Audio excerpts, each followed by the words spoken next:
Welcome into Rising to the Occasion, everybody.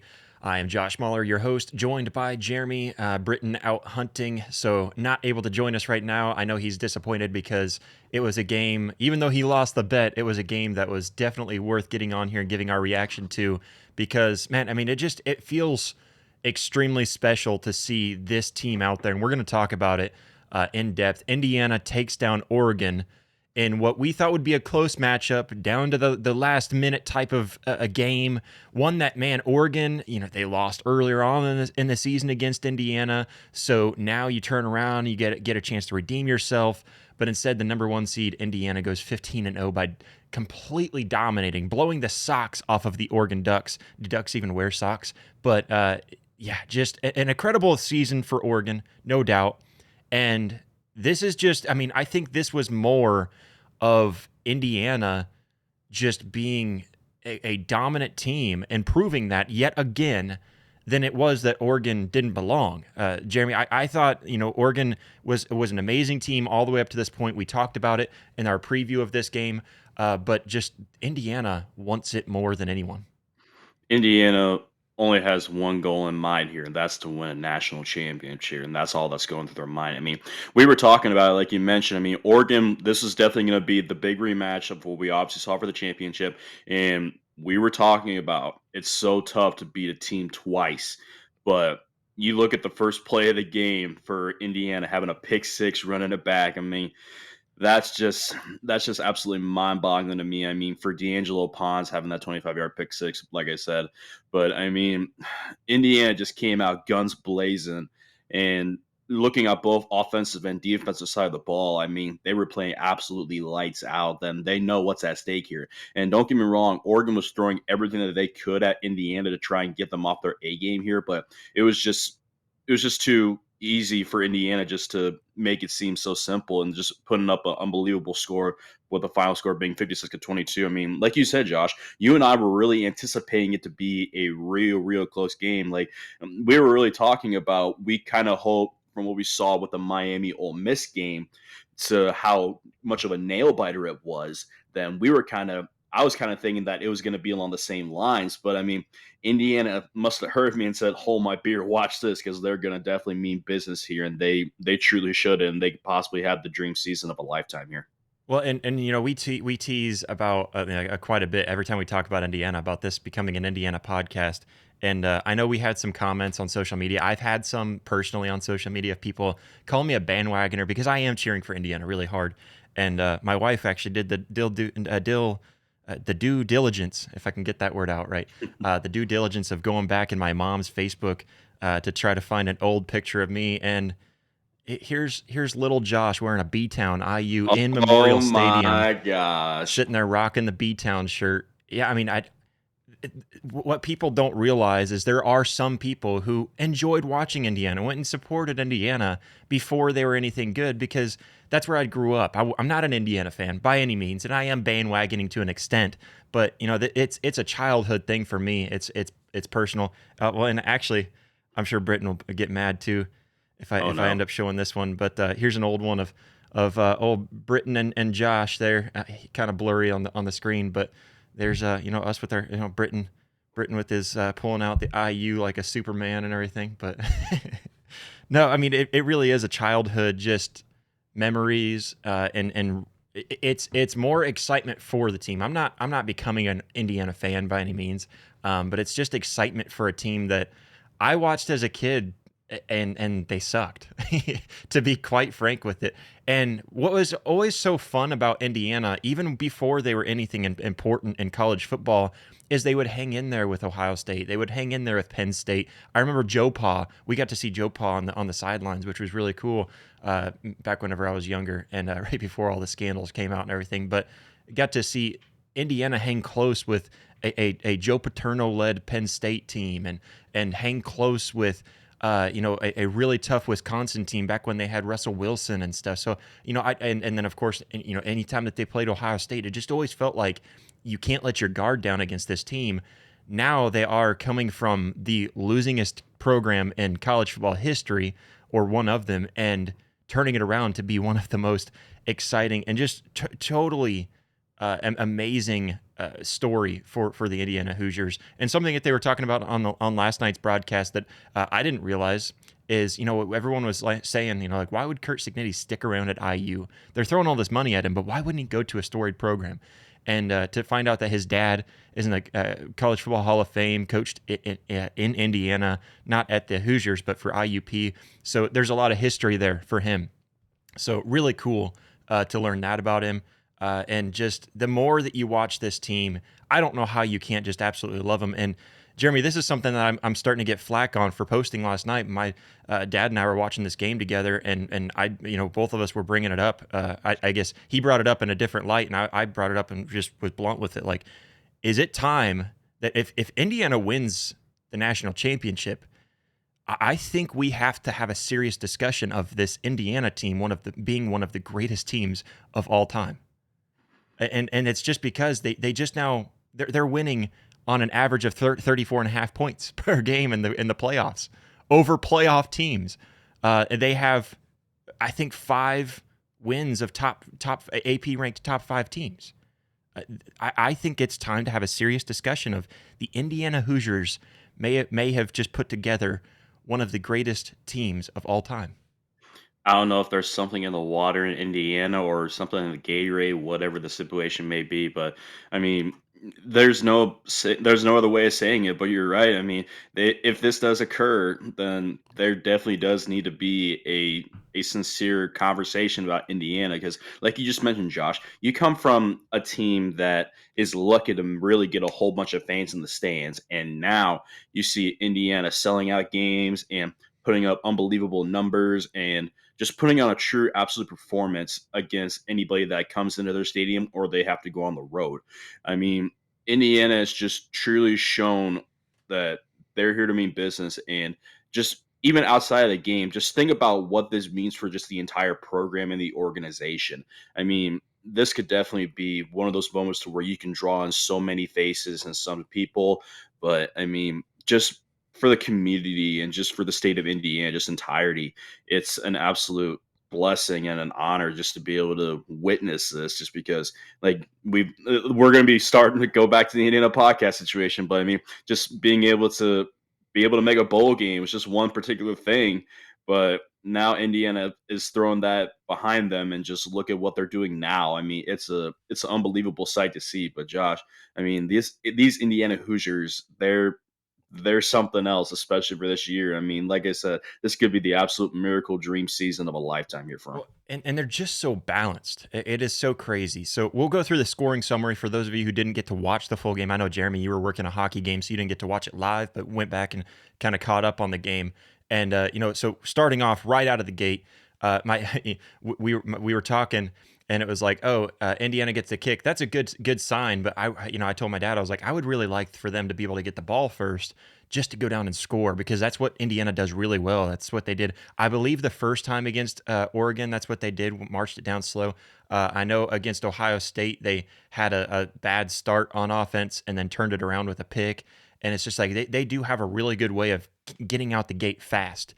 And they never had a way to get out the gate fast the way that they did in this game. Because I think 11 seconds into the game, on the first play of the game, they already had a 25-yard pick six, which is one of those random stats that you throw out. But that was also just a huge heads-up play from D'Angelo Pons, 25-yard pick six for him.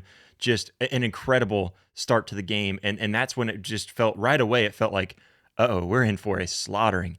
And real quick note on that, huge shout out to Oregon's staff. So one of the equipment managers brought over D'Angelo Pons. He saved the ball from the first play of the game, saved that ball, walked over, found D'Angelo Pons after the game and handed that to him. So that was really cool of Oregon. That was a super meaningful thing that they did for him. And the fact that they held on to it all game, set it aside, that's extremely awesome. So tip of the cap to you guys. Round of applause. Really like to see that kind of stuff. But Dante Moore completely shakes it off, marches down real nice and slow. I think it was like a 7.5 minute drive that they just grinded the clock and it took all the wind out of Indiana's sails, is what it felt like, because they marched it down really slow. And I said, man, like the way that they just marched down really slow like that and scored on the very next drive after throwing a pick six first play, man, that is so difficult to do. But Dante Moore turns it around, does the right thing, bounces his team back, and right from that moment, I thought, man, Fernando Mendoza just sat here for 8.5 minutes and hasn't been out on the field. So I mean, that's incredible. And then Fernando Mendoza leads him down with a perfect drive, 4 for 4, I think, on that drive, and marches it down to go up 14-7. End up closing out the first quarter that way. But then after that, it was just all Indiana. Keelan Black for a 1 yard touchdown, and actually your guy Omar Cooper, that was the guy that you brought up as your key player before this game. He got the first touchdown of the game with an 8 yard touchdown reception. And then Keelan Black, which is one of the guys that Britton brought up. He mentioned really both the duo of Hemby and Black, which both got into the end zone. And then Mendoza threw to Charlie Becker, the guy that I mentioned as a key player. So all the key players got noticed. And then the obvious key player would have been Elijah Surratt, who got the next one to make it 35-7 going into halftime. 35-7. This was basically the Alabama score after the entirety of the game. Then into the third quarter, Indiana gets the ball right away, marches down there 42-7 with a pass to E.J. Williams, who was kind of one of those overlooked guys. And then Oregon finally gets a little bit of rhythm, gets down there and scores. And Jay Harris puts them in where it's 15. They went for two as well, 15-42. And then in the fourth quarter, Indiana just kept on rolling where Mendoza throws it to Elijah Surratt for his second touchdown. Keelan Black gets his second touchdown with a 23-yard touchdown run, which just really silenced Oregon. And then closing it out, Dante Moore got one more touchdown pass right there on the last seconds of the game. So kudos to Oregon. It just felt like they never tried to give up. And Betcher, the linebacker over on Oregon's defense, he deserves a huge shout out because when they came out at halftime, he was just an enforcer and in on every single play. And I'm going to pull up the stats real quick just because I thought his play was just so phenomenal and really worth noting. If I can find it here, just because, yeah, I mean, he came out and it just felt like he wanted to be in there and bring his team back. He had 11 total tackles, 7 solo tackles, a tackle for a loss, and a pass deflection. So, I mean, just he was all over the field. I have to give a shout out to Oregon for still showing some sort of drive, some sort of fight there in the second half when it was really over. But ultimately, Jeremy, I mean, that whole scoring, it just felt like there was never a moment after Indiana came back with, they had the pick six, came back, make it 14-7. It just felt like after that moment, there was no way Oregon was going to be able to come back. Yeah, after that moment, because obviously, like you mentioned, Josh, I was at a hockey game and I was working, so my phone was and my watch were both dinging a whole bunch of times with ESPN, just seeing all the notifications and everything. But I mean, after the 14-7 score, I mean, it was just almost seeming like it was just going to be a straight uphill battle for Oregon and just trying to bounce back and just get their momentum rolling here again. I mean, you think about it, like you mentioned, I've talked about what other time can you really say what better of a start for Indiana have a pick six right off the gate? I mean, you know for Dante Moore, that's definitely a shot in the heart. And it's just, man, what the heck can I do to try and better myself and just better the team here, just so we can get a scoring drive going? But I mean, Dante Moore, tip of the cap for you, having 24 for 39 for 285 yards throughout the entire game with 2 touchdowns. But I mean, the drive for Oregon, no matter what the score is, they will still give 110% and just make it seem like it's their last play of the game. I mean, Indiana, obviously, we can keep talking on and on about them. I mean, Fernando Mendoza, Mr. Heisman Mendoza, I should say, for 17 for 20 with 177 yards and 5 touchdowns. I mean, have a heck of a day, dude. I mean, you can keep getting all the criticism that you want, getting called a geek, a nerd, whatever the heck you want to say to him. Hey, that's But just I me, mean, but it's not insults. no, no, no, not by any means necessary. But I mean, he's just showing everyone that he's just out there having a heck of a time and just having fun doing what he loves doing. I mean, obviously, I know Fernando Mendoza is a really, really close kind of a guy with Cognizant of the Lord. I mean, a lot of these players have been really showing that their true colors for living and speaking with God. I mean, it definitely is a big humbling thing. And I mean, it just goes to show you that whatever life and adversity will throw at you, it just shows that whatever you've been through doesn't mean anything. You can look throughout the past and all that you want, but Indiana's just showing their true colors and just making it seem like everything. And everyone obviously got the share of the rock. That's for sure. It wasn't one in particular player. I mean, like you mentioned, Well, Josh, having a big time wide receiver crew and just getting big time numbers. yeah, and six different players scoring. Mm-hmm. That's so crazy. Five on offense, five different players on eight Yeah. touchdowns. So six total different guys on eight touchdowns. For Mendoza, so Jeremy, what's my most important quarterback stat? Oh, something like touchdowns to those interception thing ratios, something like that. Which is impressive for Mendoza, no doubt. But now he has just created a new most important one for me. How about touchdowns to incompletions ratio? We've got five touchdowns, only three incompletions. Mm, Now let's go through mm. college football playoffs and both games against two very good defenses. Don't forget that. Alabama and Oregon both have very good defenses. How about this? 86.1% total in these last two games in the college football playoffs against two elite teams. Okay, very good teams. I won't call them elite because I know I'll get flacked for that. But then how about this? 8 touchdowns, only 5 incompletions, and 0 interceptions in two games. It's just incredible. And I know a lot of people say he only had 177 total passing yards. Did you see where their defense set them up most of the time? The offense was all the way down. There was 3 turnovers, and they were all down there inside. There was the pick six that takes away an entire drive, and then Indiana only got one drive the entire first quarter. So you have to look at this with realism and realize that 177 yards really is the equivalent of Mendoza throwing a 250-yard game. It was just an incredible outing for him. And again, so I think whenever he won the Heisman, there was a lot of people saying like, "Oh, he didn't deserve it. Well, he's not special." Blah blah blah. He is proving right now that he was 100% deserving of that Heisman Trophy winner or that award. Yeah, just huge, and so many guys all getting in there and doing big. With Roman Hemby, he was really big. He had some big contributions with some big time runs on crucial drives. I know there was a 12-yard and an 11-yard run were two of his longer ones that really extended a drive a couple of times for Indiana. Keelan Black, 12 carries, 63 yards, and 2 touchdowns on the day, one of them being a 23-yard touchdown. Elijah Surratt with a couple of touchdowns and 75 yards on only 7 receptions.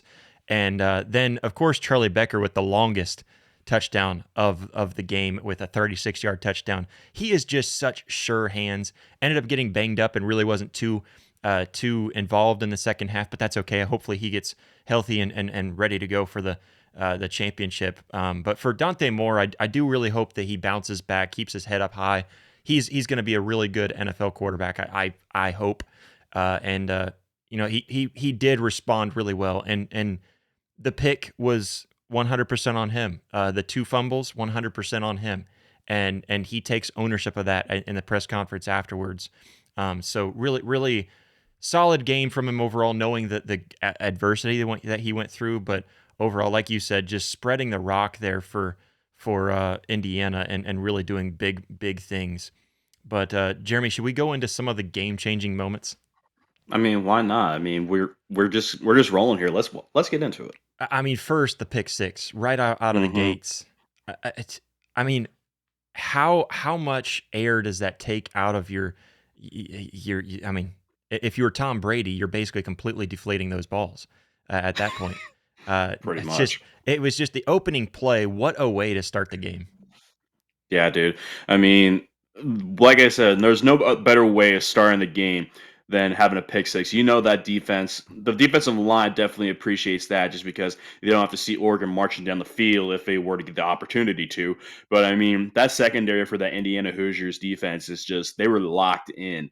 And just what other better way to come out of the gate with a pick six for a 25-yarder? But I mean, just looking out throughout the entire game, just the Indiana defense was absolutely dominant and lights out.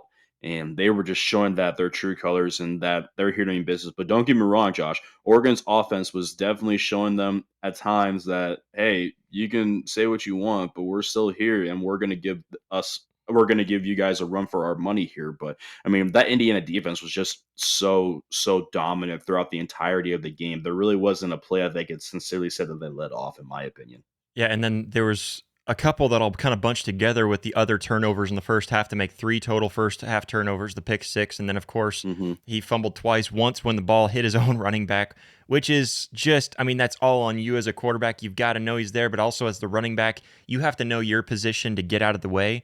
And especially in that moment when Moore needed to hurry up and get it off fast, and he was trying and ended up bringing it back and hitting the running back, jarring it loose. So that gave Indiana the ball on the 3-yard line, and then there was a strip sack that was recovered at the 21-yard line later on.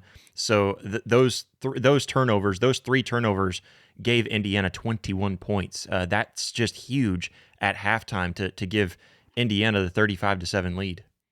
Hmm.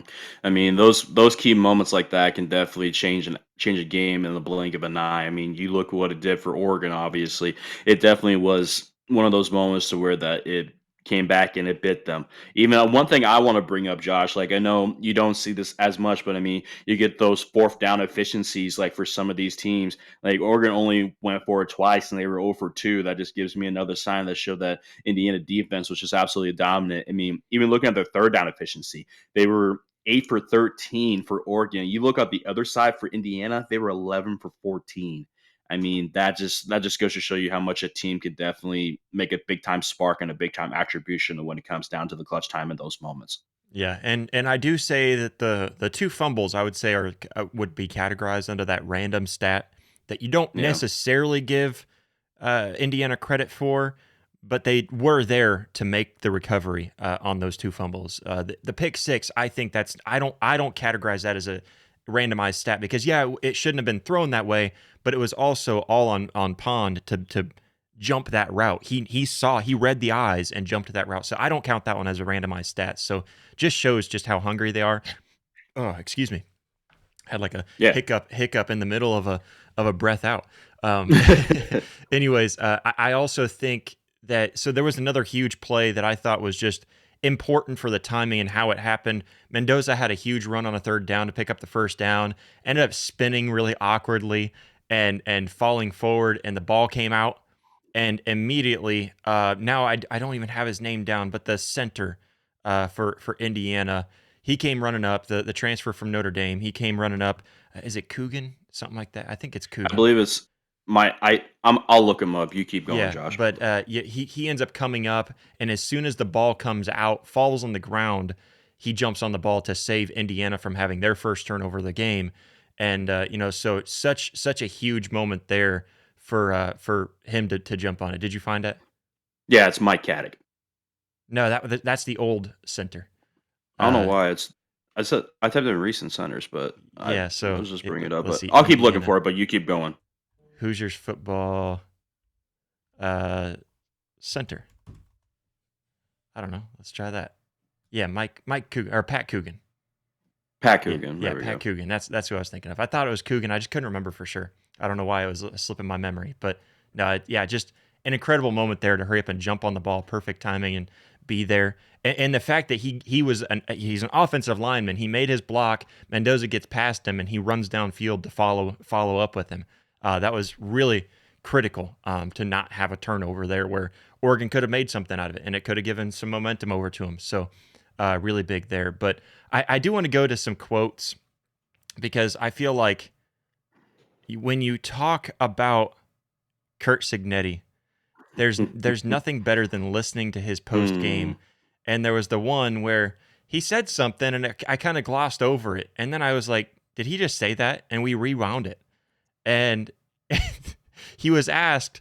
So he was asked about coming up to the next game, the championship game, and what do you have to do to prepare for that? And he says, and I quote, "I'm not really thinking about the next game. I'm thinking about opening a cold beer."